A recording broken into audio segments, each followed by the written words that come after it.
So I'm sure that many of you are already familiar with the tar sands, but in case you aren't, we'll just give you like a really brief background. So the tar sands or the oil sands in northern Alberta are the largest industrial project in the world, largely due to the pipelines that leave that area and stretch all the way across North America.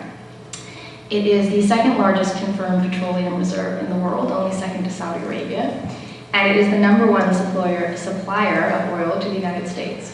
So it obviously has a huge impact on not only how our economy runs, but also how the United States economy runs. It is also the fastest growing contributor of greenhouse gases in Canada, and makes it very difficult for us to live up to any type of international climate change agreements while they're still operating as they are. So probably the thing you've heard the most about the tar sands recently has been these tailing ponds, or some people call them tailing lakes because they're actually quite large. They've become quite famous because of the ducks that died, what was it, a couple of years now ago, and there's been that court case which got a lot of profile, and of course just recently a bunch more ducks unfortunately landed in one of these tailing ponds. This is one of the unfortunate sort of consequences of the way that the oil is being extracted. Is there's a tremendous amount of waste, like there is from any major mining operation, and the volume of extraction of oil results in a large amount of highly toxic materials sitting in these double-lined or sometimes single-lined facilities where this stuff basically sits, and they attempt to treat it, but unfortunately is a major toxic hazard and one of the most sort of notable localized concerns. So because we have this very, very large oil reserve and we can't use it all by itself in Alberta, we have to find ways to transport it to different places. And one of the ways that it has been proposed to transport it is through the Enbridge Gateway pipeline. So this is a map of the route the pipeline would be taking. So it would go from northern Alberta to the coast of northern BC near Kitimat. It would stretch for about 1,200 kilometers and goes right through the recently protected Great Bear Rainforest. It would carry with it over 500,000 barrels of oil per day, and it would also, in the other direction, carry condensate. And condensate is a petroleum product that is used to thin tar sands oil. So one of the reasons why tar sands oil is called tar sands oil is because it's not liquid oil. If you go into a tar sands mine, you pick up what looks like a clump of dirt, but it smells like gasoline because it is in fact oil.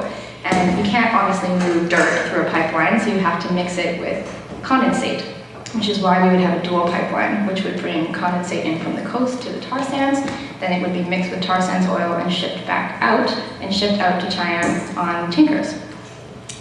And obviously this pipeline would open up the tar sands to a brand new economic market, which is the Asian markets, which we already have one market in the United States, which is quite large, but for a variety of different reasons, we obviously, or some people, want to open up the tar sands to the Chinese market. And this pipeline would go over 1,000 streams and rivers. If you actually look in the report that Enbridge filed in their application in order to apply for this, they listed as it going, I think it goes over 1,299 streams and rivers. So you can imagine all the potential opportunities for this oil to mix with water before it even reaches the coast. So Enbridge is a very large company and has built many, many, many pipelines. But sometimes these pipelines have problems.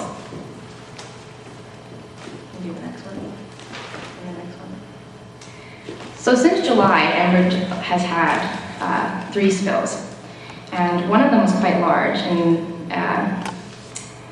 Michigan in the Kalamazoo River. So in July, they spilt about 256,000 gallons into a river, and this almost reached their water supply and definitely impacted this community, as many people had to leave their homes. And obviously, as I'm sure many of you who live here, you understand what it's like to have to clean up a big oil spill and how awful that process really is. And using Enbridge's own reports, the Polaris Institute calculated that there have been 713 spills from Enbridge pipelines between 1999 and 2009. And this has led to 21.3 million liters of water entering the ocean, entering land, wherever the pipelines go. So it wouldn't go to the ocean, it would go only onto land. But you can imagine that's a huge amount of oil to have cleaned up over the past 10 years. So with the Enbridge pipeline, one of the reasons it makes it so interesting is that it doesn't just go over land, it also goes to the ocean. And the way that you would transport this oil to the Chinese market is through tankers. So there are many things at stake as a result of this project. One of the biggest ones is the Great Bear Rainforest. So the Great Bear Rainforest was recently protected by the provincial government, largely due to the salmon and the spirit bears and various other animals that live there. It's the largest intact coastal temperate rainforest in the world and is very, very valuable to British Columbians for a variety of reasons, including our identity and our employment and various other things. And so it's important to consider a lot of things that I hear when I'm talking to people about this project is, but what about the tax revenue? We're going to make so much money from this project. We would make about $25 million in tax revenue, but the economic output from BC's seafood and marine recreation sectors, so all of the sort of ecotourism and that kind of stuff, equals to $2.6 billion. So if you imagine that we're putting all these things at risk, we're putting Great Bear Rainforest at risk, we're putting our oceans at risk, and we can put a price tag on that, and it's literally just not worth it. And one of the things, as I said before, that makes this project so interesting is that it's not just about the pipeline, it's also about the tankers. So if this pipeline goes through, it would bring over 200 oil super tankers to our coast each year. And each of these tankers alone carries about half of what was spilled in the Gulf spill. So you imagine for months the Gulf spill going into the ocean, just spewing oil. And we could do half of that in a split second, in a moment, with one simple mistake. And the thing that's really interesting to consider is that oil companies consider a 15% cleanup a success, but it has never been achieved. Once oil gets into water, it is very, very difficult to clean up, especially in areas like where these tankers are going to be, because it's one of the most difficult to navigate waterways in the entire world, as anyone who has been up there on a boat would know. And I mean, I think the evidence of that would be that a ferry sunk in that region recently, right? So we've seen that human error is possible, and when it happens, it has a negative impact on the communities that live there.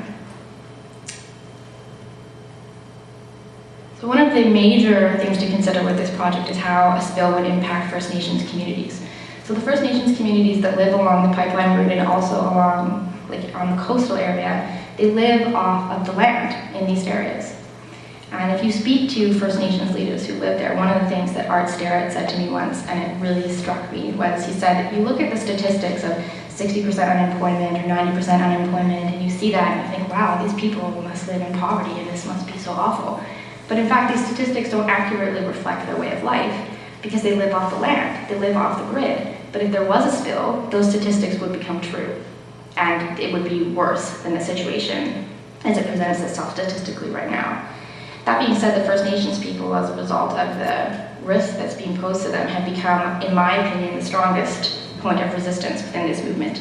They have taken a clear stance of leadership and actually created a tanker ban in their traditional law and have organized amazing events leading up to this. And I think that the action that they'll be taking in the future is going to make the difference between this pipeline going through or not. Not to understate the work that I do on a regular basis, but I do think that the First Nations are something to really look for as a point of leadership on this.